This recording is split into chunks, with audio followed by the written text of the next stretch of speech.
পূজা ঘরে এই জিনিসগুলো ভুলেও রাখবেন না, মারাত্মক ক্ষতি হতে পারে। নমস্কার বন্ধুগণ, জ্ঞান ও শিক্ষা ইউটিউব চ্যানেলে আপনাদের সকলকে জানাই স্বাগত। আপনারা নিশ্চয়ই দেখেছেন আমাদের পূজা ঘরে ভগবানের মূর্তি রাখা হয়, কিন্তু আমার পূজা ঘরে এমন কিছু জিনিসও রাখি যার কারণে ঘর উন্নতি হওয়ার পরিবর্তে ডুবতে শুরু করে। প্রায়ই লোকদের ভুল বোঝাবুঝি হয়ে যায়। কিছু মানুষ আছেন যারা বাস্তুশাস্ত্রকে হালকাভাবে নেন এবং ঘরে রাখা জিনিসগুলো যেখানে রাখা উচিত সেখানে রাখতে পারেন না। এখনকার সময়ে যারা বিয়ে করে আমাদের ঘরে নতুন বউ হিসেবে আসছেন, তাদের না তো বাস্তুশাস্ত্রের জ্ঞান আছে এবং না তো মন্দিরে কি রাখা উচিত এবং কি নয় সেই সম্পর্কে তাদের কোনো ধারণা থাকে। মন্দিরের সামনে একটি বিশেষ আচরণ করা উচিত নয়। এই সব কিছু নিয়ে আজকের সময়ের নতুন মহিলারা যারা আমাদের ঘরে আসছেন, তাদের এই বিষয়গুলোর সম্পর্কে কোনো ধারণা নেই। তাই আজকাল মহিলারা মন্দিরের সামনে একাধিক আচরণ করে ফেলছেন, যেভাবে ভগবানের পূজার সময় হয়। এভাবে স্বামী ও স্ত্রীর একে অপরের সঙ্গে যৌন সম্পর্ক করারও একটি সঠিক সময় থাকে, কিন্তু আধুনিক সময়ে অনেক মহিলাই এবং অনেক পুরুষই যৌন সম্পর্কের সময়ও দেখেন না। যেমন, যদি কোনো মহিলা রান্নাঘরে খাবার বানাচ্ছেন, পুরুষ যৌন সম্পর্কের জন্য রান্নাঘরে চলে যায়, যখন এটি করা উচিত নয়, এবং মহিলারা তাদের স্বামীদেরও নিরুৎসাহিত করেন না। আধুনিক সময়ে স্বামী রান্নাঘরের বিছানা হয়ে যায়, যা বোঝা যায় না।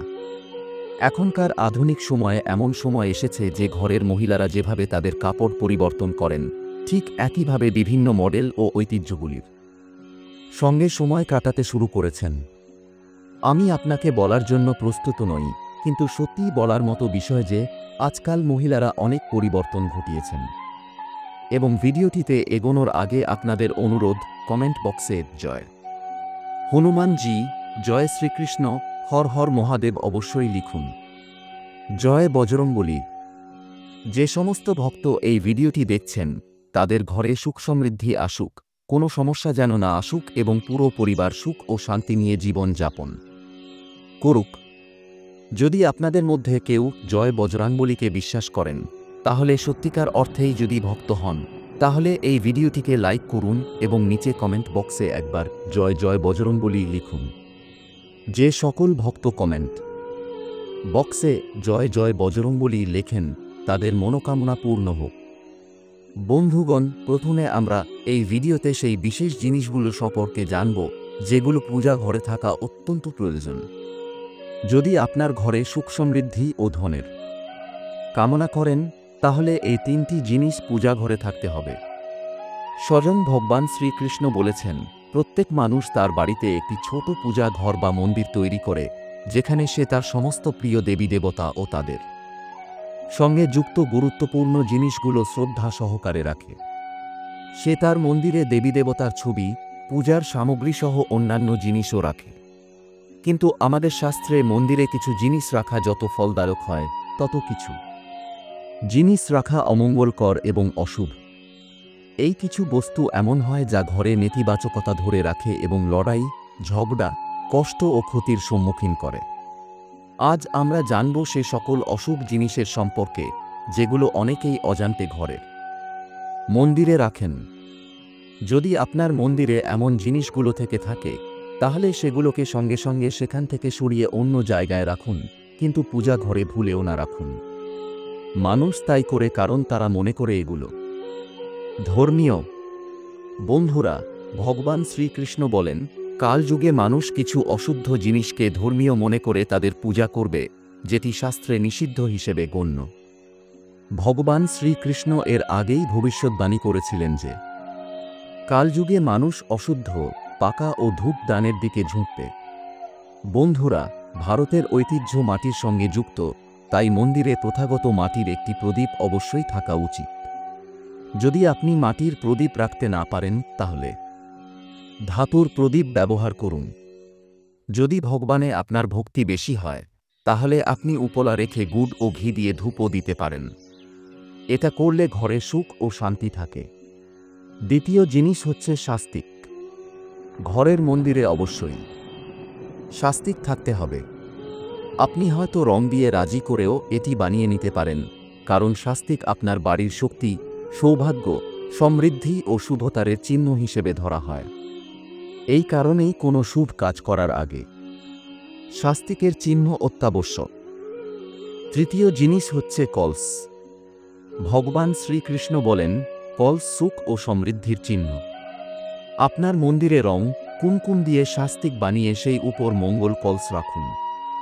এটা করলে ঘরে সদাই সমৃদ্ধি থাকবে এবং ঐশ্বর্যের প্রাপ্তি হবে। চতুর্থ জিনিস হল শঙ্খ। খুব কম লোক জানে যে শঙ্খের উৎপত্তি সমুদ্র মথনের 4টি রত্নের সঙ্গে হয়েছে। তাই শঙ্খ দেবী লক্ষ্মীর খুব প্রিয়।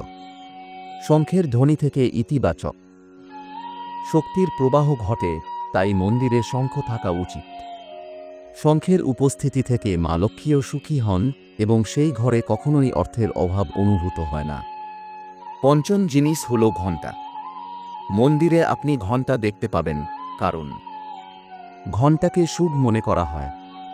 তাই যখন ঘরের মন্দিরে ঘণ্টার আওয়াজ হয়, সেখানে পরিবেশ বিশুদ্ধ ও পবিত্র হয়ে ওঠে। যেই ঘরে পূজার সময় ঘণ্টা বাজানো হয়, সেই ঘরের চারপাশের সব নেতিবাচক শক্তি দূর হয়ে যায় এবং সেই সঙ্গে সুখ সমৃদ্ধির দুয়ার খুলতে শুরু করে। তাহলে এগুলো হলো যে জিনিসগুলো ঘরের মন্দিরে অবশ্যই রাখতে হবে। এখন জানব ঘরের মন্দিরে কখনো রাখা উচিত নয় এমন কিছু জিনিস। প্রথমত, গণেশের অসম সংখ্যায় মূর্তি। বাড়িতে কখনও গণেশের মূর্তি 3 বা 5টি অর্থাৎ অসম সংখ্যায় রাখবেন না। আপনার মন্দিরে গণেশের মাত্র 2টি মূর্তি রাখুন। এটিকে শুভ মনে করা হয়। আপনি যদি আপনার মঙ্গল কামনা করেন, তাহলে গণেশের মূর্তিকে প্রধান দরজার ভিতরের দিকে মুখ করে রাখুন। অনেক মানুষ এই ভুলটি করেন যে প্রধান দরজার গণেশের মূর্তিকে বাইরের দিকে মুখ করে রাখেন, যার ফলে তাদের অনেক ক্ষতির সম্মুখীন হতে হয়। আপনি যদি চান তাহলে প্রধান দরজার দুপাশে রাখতে পারেন বা প্রধান দরজার ভিতরের দিকে রাখতে পারেন, কিন্তু কখনো বাইরের দিকে রাখবেন না। দ্বিতীয় জিনিস, ভাঙা চুল। আপনার মন্দিরে কখনোই ভাঙা চাউল রাখবেন না। এর সঙ্গে পুরানো চড়ানো চাউল বেশি সময় ধরে রাখবেন না, এটি নেতিবাচক শক্তি ছড়ায়। এটি মনে রাখা উচিত যে আপনি মন্দিরে রাখার জন্য যে চাল ব্যবহার করবেন তা হলুদে ভিজিয়ে ব্যবহার করবেন। এর ফলে শুভ ফল পাওয়া যাবে। তৃতীয় বিষয় হল পূর্বপুরুষদের ছবি। যদি আপনার বাড়ির মন্দিরে আপনার পূর্বপুরুষদের ছবি থাকে, তবে সেটি তাড়াতাড়ি সেখান থেকে সরিয়ে ফেলুন, কারণ বাস্তুশাস্ত্র অনুযায়ী পূজা ঘরে মৃত আত্মীয়দের ছবি রাখা অশুভ মনে করা হয়। এর ফলে অশুভ ফল পাওয়া যায়। মৃত আত্মীয়রা পূজনীয় এবং সম্মানীয় হলেও তাদের স্থান দেবতাদের সমান নয়। মৃত আত্মীয়দের ছবি বাড়ির পূজা ঘরে রাখলে পূজা ঘরের পরিবেশও নষ্ট হয়ে যায়, যার অশুভ ফল আমাদের ভোগ করতে হয়। অনেক মানুষ সাধু সন্তদের বা ছবিও পূজা ঘরে রাখেন, কিন্তু এটি অশুভ মনে করা হয়। যদি আপনি কোনো সাধু সন্তকে মানেন, তবে তাদের ছবি দেওয়ালে লাগাতে পারেন, কিন্তু পূজা ঘরে ভুল করেও রাখবেন না। ভৈরবজি এবং শনিদেবের মূর্তি বাড়ির মন্দিরে রাখা উচিত নয়। ভৈরবজি, শনিদেব বা কালী মাতার মূর্তিগুলি মন্দিরে রাখা উচিত নয়। একইভাবে মাতা লক্ষ্মীর দাঁড়িয়ে থাকা মূর্তি পূজা করা উচিত নয়। মা লক্ষ্মী সর্বদা বসে থাকা অবস্থায় থাকা উচিত। এইভাবে এসব মূর্তি পূজা ঘরে রাখা উচিত নয়। এখন জানি কি কি জিনিসগুলি আপনার পূজা ঘরে থাকা উচিত। এই জিনিসগুলির পূজা ঘরে থাকলে বাড়িতে ধনের বর্ষা হয়। মা লক্ষ্মী সেখানে স্থায়ীভাবে বাস করেন। প্রথম দ্রব্য হল গঙ্গাজল। আমাদের শাস্ত্র অনুসারে গঙ্গাজলকে অত্যন্ত পবিত্র বলে মনে করা হয়েছে। তাই পূজা ঘরে গঙ্গাজল থাকা অত্যন্ত প্রয়োজনীয়। গঙ্গা নদী সকল পাপকে মুছে ফেলে এবং সকল রোগের নাশক। ফলে আপনার পূজা ঘরে একটি তামার ছোট পাত্রে গঙ্গাজল রেখে দিয়ে এতে আপনার পূজা ঘরে শুদ্ধ মুছে ফেলে এবং সকল রোগের নাশক। ফলে আপনার পূজা ঘরে একটি তামার ছোট পাত্রে গঙ্গাজল রেখে দিয়ে এতে আপনার পূজা ঘরে শুদ্ধতা বজায় থাকবে এবং আপনাকে আপনার পূজার সম্পূর্ণ ফল পাওয়া যাবে। দ্বিতীয় দ্রব্য হল কলস। শাস্ত্র অনুসারে কলসকে পূর্ণতার প্রতীক হিসেবে দেখা হয়েছে। এটি সত্যনারায়ণ পূজা, দীপাবলি, নাত্রির উৎসব বা কোনো কার্যকলাপের জন্য কলস স্থাপনা ছাড়া সবকিছুই অসম্পূর্ণ মনে করা হয়। পূজায় কলসের ব্যবহার দেবতাদের আহ্বান করার জন্য করা হয়।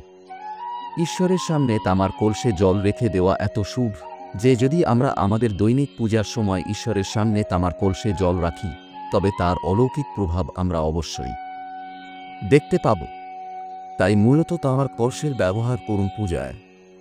যদি কোনো জিনিসের অভাব হয় তাহলে উদ্বিগ্ন হবেন না এবং পূজা মাঝপথে বন্ধ করবেন না। এই ক্ষেত্রে ঈশ্বরকে চাল এবং ফুল নিবেদন করুন এবং মনে মনে সেই জিনিসের দিকে মনোনিবেশ করুন। প্লাস্টিকের বোতল বা কোনো অশুদ্ধ ধাতুর পাত্রে গঙ্গাজল কখনই রাখবেন না। অশুদ্ধ ধাতুর পাত্র যেমন অ্যালুমিনিয়াম এবং লোহা থেকে তৈরি পাত্রে গঙ্গাজল রাখা উচিত নয়। তামার পাত্রে রাখা শুভ মনে হয়। কেতকী ফুল শিবলিঙ্গে নিবেদন করা উচিত নয়। কোনো পূজায় মনোকামনার সফলতার জন্য দান অবশ্যই করা উচিত। মা লক্ষ্মীকে বিশেষভাবে কমল ফুল নিবেদন করা উচিত এবং যদি আপনি এটি শুক্রবার করেন তাহলে বহুগুণ লাভ হয়। এই ফুলটি 5 দিন ধরে জল ছিটিয়ে পুনরায় নিবেদন করা যেতে পারে। সব সময় মনে রাখতে হবে কখনোই দীপক দিয়ে দীপক জ্বালাবেন না। শাস্ত্র অনুযায়ী যিনি দীপক থেকে দীপক জ্বালান তিনি রোগী হন। বাড়ির মন্দিরে সকাল এবং সন্ধ্যায় দীপক অবশ্যই রাখতে হবে। একটি দীপক ঘিয়ের এবং একটি দীপক তেলের জ্বালানো উচিত। পূজায় দীপক সঠিক জায়গায় রাখতে হবে। ঘিয়ের দীপক সর্বদা ডান দিকে এবং তেলের দীপক সর্বদা বাঁদিকে রাখতে হবে। জলপাত্র, ঘণ্টা, ধূপ, দান ইত্যাদি সবসময় বাঁদিকে রাখা উচিত। বাড়িতে পূজা করার সময় দাঁড়িয়ে পূজা করবেন না এবং সরাসরি মাটিতে বসে পূজা করবেন না। পূজা করার আগে সব সময় আসন বিছাতে হবে এবং আসনে বসে পূজা করতে হবে। সাথে কোনো মাথা না ঢেকে পূজা করা উচিত নয়। মহিলা হোক বা পুরুষ, পূজা করার সময় সবসময় মাথা দোপট্টা বা রুমাল দ্বারা ঢেকে রাখতে হবে। ঈশ্বরের পূজায় তাদের আহ্বান করা, ধ্যান করা, আসন দেওয়া, স্নান করানো, ধূপ দীপক জ্বালানো, অক্ষত চাল, কুমকুম, চন্দন, ফুল, কোন প্রসাদ ইত্যাদি অনিবার্যভাবে হতে হবে। পূজায় পানের পাতা রাখাও উচিত। মনে রাখবেন পান পাতার সাথে এলাচ, লবঙ্গ, গুলকন্দ ইত্যাদি যুক্ত করা উচিত। দেবতাদেরকে হার, ফুল, পাতা ইত্যাদি নিবেদন করার আগে একবার পরিষ্কার জল দিয়ে অবশ্যই ধোয়া উচিত। সকল ধরনের পূজাতেই চাল বিশেষভাবে নিবেদন করা উচিত। পূজার জন্য এমন চাল ব্যবহার করা উচিত যা অখণ্ডিত অর্থাৎ ভাঙা নয়। চাল চূড়ান্ত করার আগে তাতে হলুদ মেখে দেওয়া খুব শুভ মনে করা হয়। এর জন্য কিছু পানিতে হলুদ মিশিয়ে সেই মিশ্রণে চাল ভিজিয়ে হলুদ করা যেতে পারে। পূজার সময় এই বিষয়টির বিশেষ নজর রাখা উচিত যে পূজার মধ্যে দীপক নিভে না যায়। এমন হয় তবে পূজার সম্পূর্ণ ফল পাওয়া যায় না। ভগবান বিষ্ণুকে সন্তুষ্ট করার জন্য হলুদ রঙের রেশমি কাপড় নিবেদন করতে হবে। মাতাদ, সূর্যদেব ও শ্রী গণেশকে সন্তুষ্ট করার জন্য লাল রঙের এবং ভগবান শিবকে সন্তুষ্ট করার জন্য সাদা বস্ত্র নিবেদন করতে হবে। যে কোনো ধরনের পূজায় দেবতা, কুল দেবী, বাড়ির বাস্তু দেবতা, গ্রাম দেবতা ইত্যাদি মনে রাখা অপরিহার্য। এই সকলের পূজাও করতে হবে। পূজায় আমরা যে আসনে বসি সেটিকে পায়ের দ্বারা এখানে সেখানে নাড়ানো উচিত নয়। আসনটি হাত দিয়ে নাড়ানো উচিত। যদি আপনি প্রতিদিন মাত্র একটি দীপক বাড়িতে জ্বালাবেন তবে বাড়ির অনেক বাস্তু দোষও দূর হয়ে যাবে। সূর্য, গণেশ, দুর্গা, শিব ও বিষ্ণু এই পঞ্চদেব বলা হয়। এদের পূজা সকল কাজের জন্য অনিবার্যভাবে করা উচিত। প্রতিদিন পূজা করার সময় এই পঞ্চ দেবের প্রতি মনোযোগ দিন। এর ফলে লক্ষ্মীর কৃপা ও সমৃদ্ধি লাভ হয়। তুলসীর পাতা একদিন পর্যন্ত বাঁচে না। এর পাতা প্রতিদিন জল ছিটিয়ে ঈশ্বরকে নিবেদন করা যেতে পারে। দীপক সবসময় ঈশ্বরের প্রতিমার সামনে রাখতে হবে। কখনো কখনো ঈশ্বরের প্রতিমার সামনে দীপক না রেখে অন্যদিকে রাখা হয়, যা সঠিক নয়। ঘিয়ের দীপকের জন্য সাদা সুতোর বাতি ব্যবহার করা উচিত এবং তেলের দীপকের জন্য লাল সুতেয়ার বাতি শ্রেষ্ঠ বলা হয়। পূজায় কখনোই খণ্ডিত দীপক জ্বালানো উচিত নয়। ধর্মীয় কাজের মধ্যে খণ্ডিত সামগ্রী শুভ মনে করা হয় না। শিবজিকে বেলপাতা অবশ্যই নিবেদন করুন এবং যে কোনো পূজায় মনোকামনা সফলতার জন্য আপনার ইচ্ছার অনুযায়ী ঈশ্বরকে দান অবশ্যই দিতে হবে। দান করতে গেলে আপনার দোষগুলি ত্যাগ করার সংকল্প নিতে হবে, মনোকামনাগুলি অবশ্যই পূর্ণ হবে। ভগবান সূর্যের সাথে শ্রী গণেশের ৩, বিষ্ণুজির ৪ এবং শিবজির আধা প্রদক্ষিণ করা উচিত। এই সমস্ত কথা ছিল পূজা সংক্রান্ত, যা আমাদের শাস্ত্রগুলিতে বর্ণিত। তাই পূজার সময় এই বিষয়গুলির বিশেষ গুরুত্ব দেওয়া উচিত। বন্ধুরা, এই শাস্ত্র সংক্রান্ত পূজা সংক্রান্ত ভিডিও কেমন লাগলো তা আমাদের মন্তব্যে জানান। আজকের ভিডিওতে এতটুকুই। ধন্যবাদ।